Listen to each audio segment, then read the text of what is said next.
European countries are on edge as US-Israel war with Iran expands on day 14.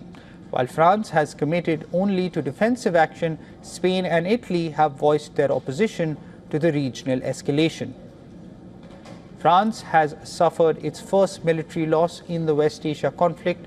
Chief Warrant Officer Arnaud Frion of the 7th Alpine Chasseur Battalion was killed in an Iranian drone strike in Erbil, located in Iraq's autonomous Kurdistan region.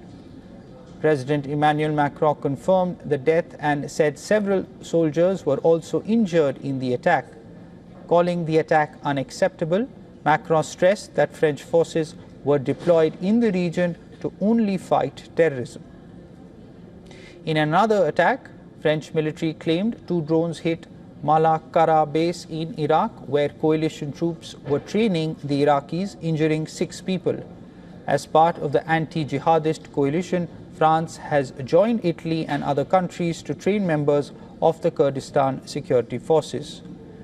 The attack on the base followed a warning from the pro-Iranian group Ashab al-Kaf.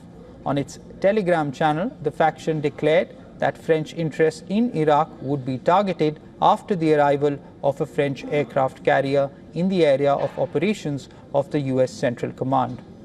The group also urged Iraqi security forces to avoid a base it claimed was hosting French troops.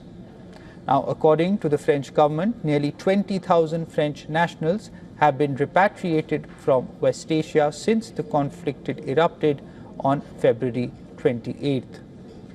In an address to the Italian Senate, Italian Premier Giorgia Meloni on Wednesday condemned attacks on civilians in Iran and reaffirmed that Italy is not participating in the US-Israeli-led strikes on the country. Meloni, a close ally of US President Donald Trump, said the US-Israeli attacks violate international law. Threats are becoming increasingly terrifying, and unilateral interventions outside the confines of international law are multiplying, including the American and Israeli intervention against the Iranian regime, an intervention in which, let me say right away to avoid any misunderstanding, Italy is not taking part in and does not intend to take part in. Giorgia Meloni also said Italy is helping Gulf states to defend itself against Iran by supplying them key air defense assets. She vowed to protect Italian citizens and around 2,000 Italian soldiers stationed in the Gulf. Another vocal critic of the war in West Asia is Spain. Pedro Sánchez took a hard stand against the US, saying no to the war. He refused to allow US forces to use its military bases for operations linked to strikes on Iran. Spain also chose to withdraw its ambassador from Israel permanently after the fallout. Spain's stand has infuriated Trump, who has vowed to cut trade with the country. No, they're not. I think they're not cooperating at all. Spain, I think they've been very bad.